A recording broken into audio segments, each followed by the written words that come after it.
Welcome to the Unitarian Universalist Fellowship of Columbus, an inclusive community of people supporting each other in the search for truth and meaning. I'm Rick Spradlin, your service leader. The chalice is a symbol of Unitarian Universalism. It speaks to us of reason, tolerance, and freedom, and also of compassion, respect, and love. May its flame ever warm and illuminate our lives.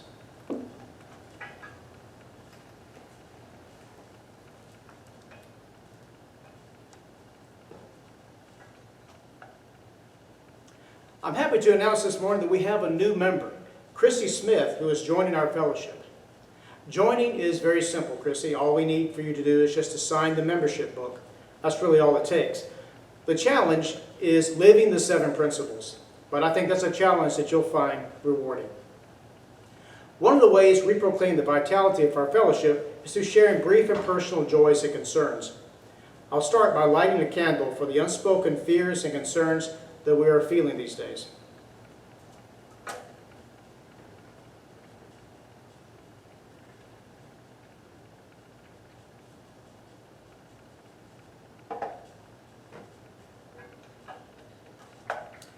Next, I wish to light a candle for our friend and member Neil Barron, whose grandmother's health has taken a turn for the worse.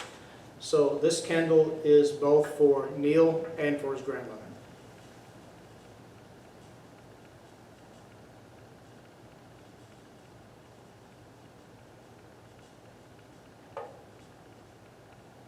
And now we want to light a candle for John Kaminsky, who is recovering from knee surgery. So, John, we have you in our thoughts and prayers for a speedy recovery.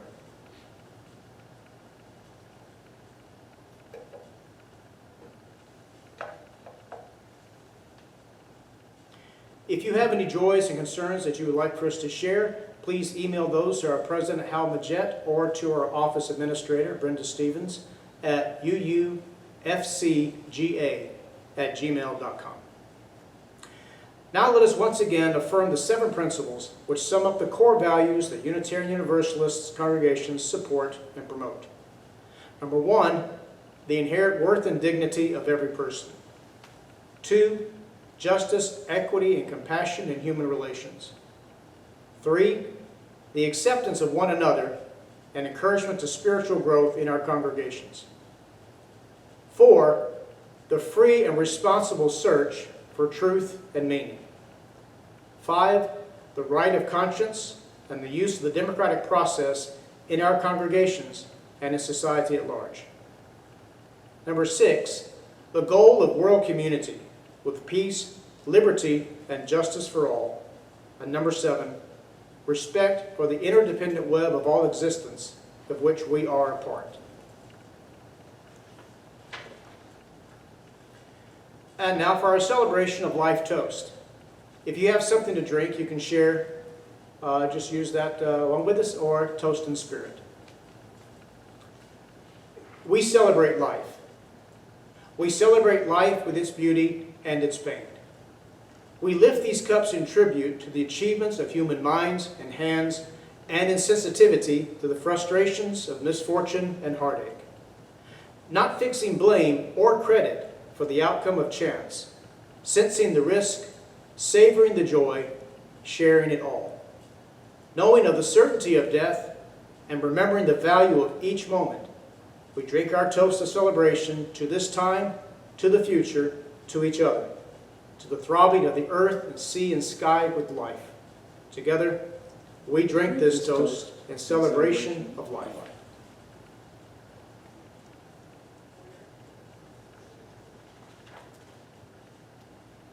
And now for our offering. If you would like to contribute, you can mail your contribution to UU Fellowship of Columbus, Box 698, Fortston, Georgia, 31808. We have a PayPal account set up as well. Now, next Sunday, being our 3rd Sunday, we always give away our donation. So next Sunday, we'll be giving away our donation to the Equal Justice Institution, which is run by Brian Stevenson, who you may have seen on 60 Minutes, and his life was featured in the movie Just Mercy.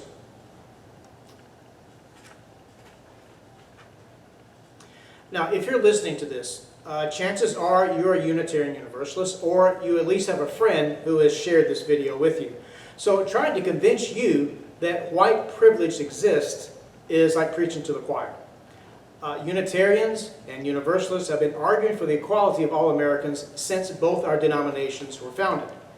The NAACP was co-founded by Mary White Ovington, a journalist and Unitarian.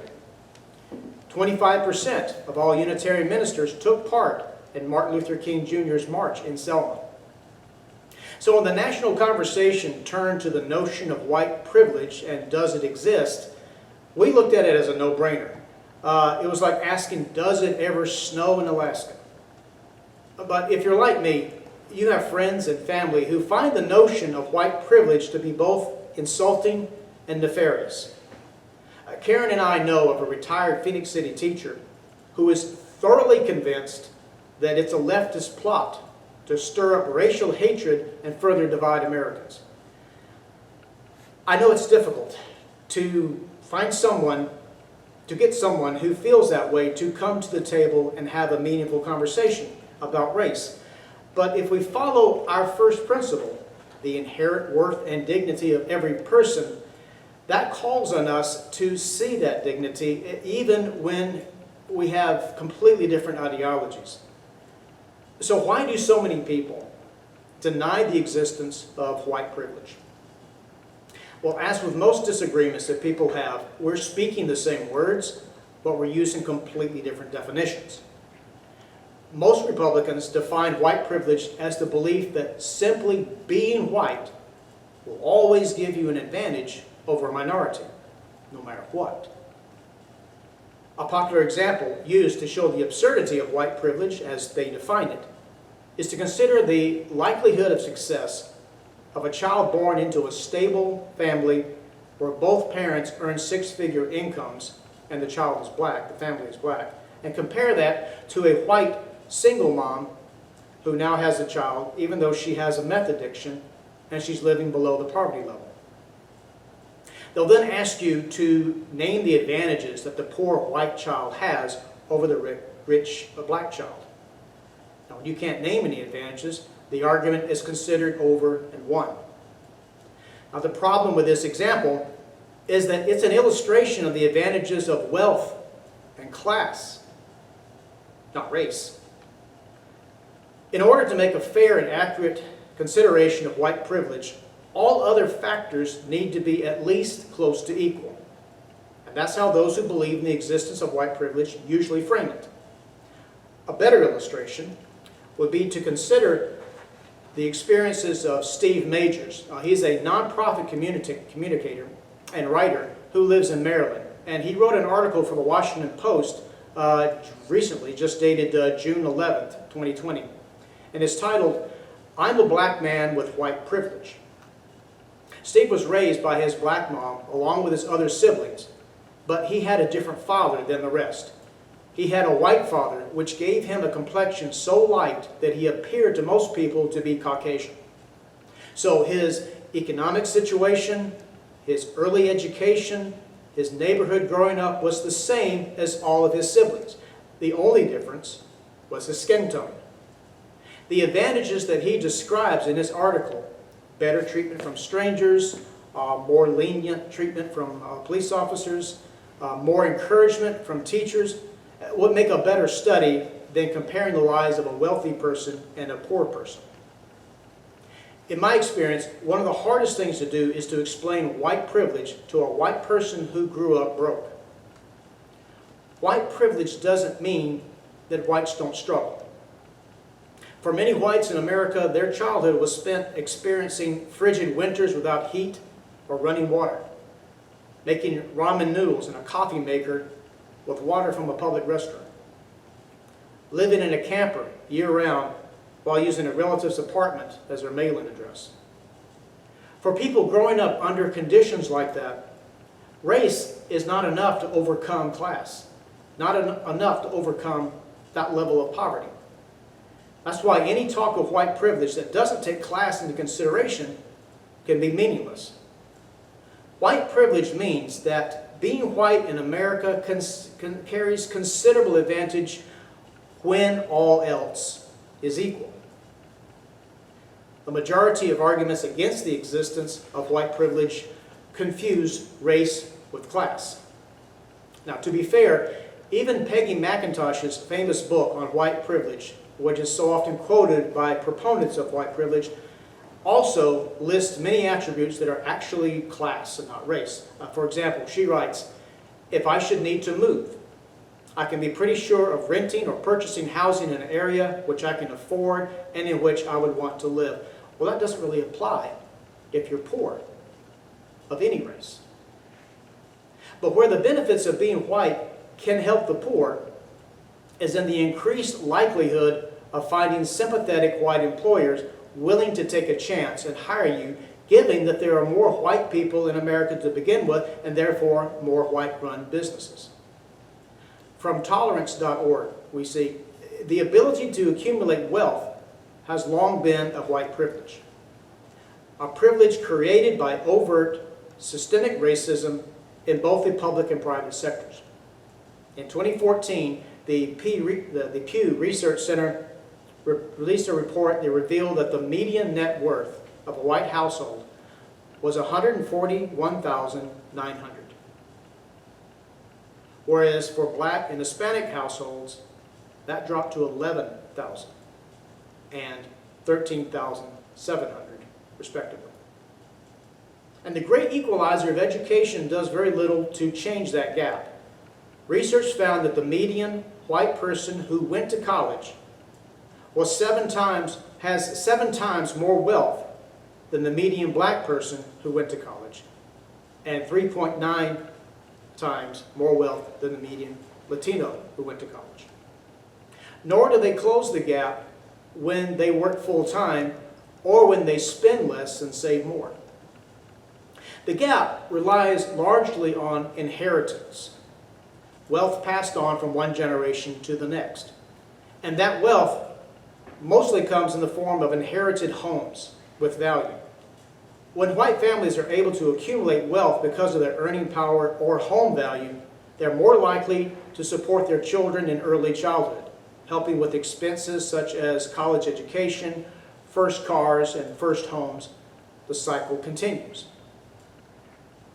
Now, this begins to sound like an example of income class, but this class gap between races can be traced to a privilege denied to many families of color, a denial that started with the work of public leaders and property managers. After World War II, when the GI Bill provided white veterans with a smooth road to the middle class, racist zoning laws segregated towns and cities with sizable populations of people of color, making it more difficult for black veterans to receive the same compensation.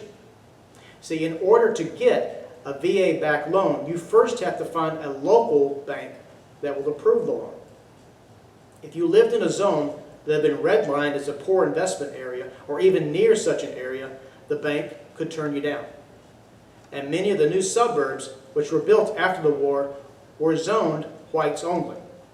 So black vets were denied those higher income properties as well. This privilege of easy access and application of VA loans helped white veterans and their children and grandchildren accumulate higher valued property. Property that could be used as collateral for loans to start businesses. And according to the National Bureau of Economic Research, black Americans today are 105% more likely than white people to receive a high-cost mortgage, with Latino veterans 78% more likely. And this is after controlling for other variables such as credit score and debt-to-income ratios. As a result, neighborhood diversity continues to correlate with low property values across the United States. According to the Century Foundation, 1 in 4 black Americans who live in poverty live in neighborhoods labeled as high poverty areas, whereas only 1 in 13 impoverished white Americans live in high poverty neighborhoods.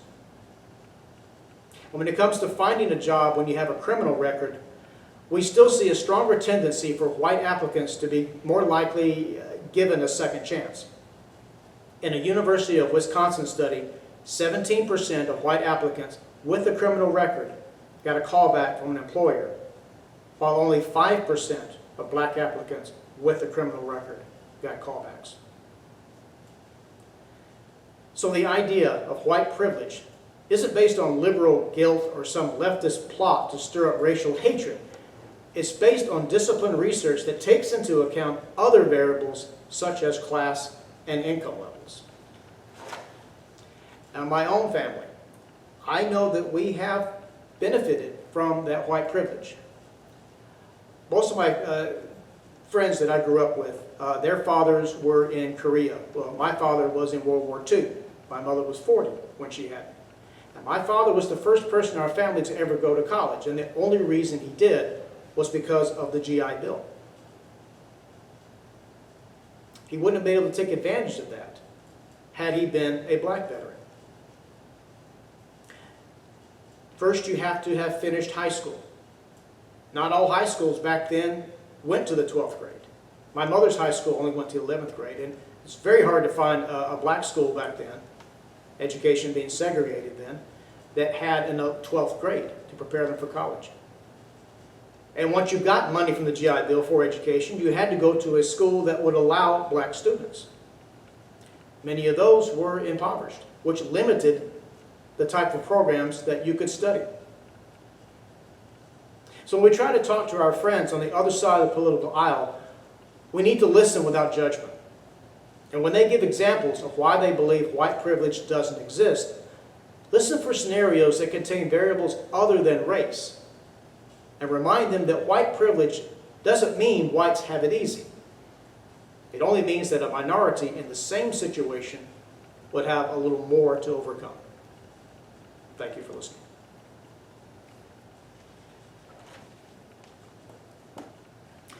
And now, before we extinguish the chalice, I hope that each and every one of you stay safe and healthy, and remember that dark times like these can never last.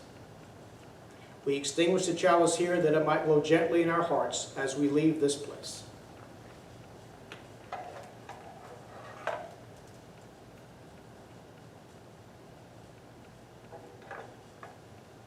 And now, even though we are apart, if you will please join with me in spirit for our closing words. With unity of spirit, we go our ways in universal fellowship until we meet again. Be safe, and we'll see each other soon. So long.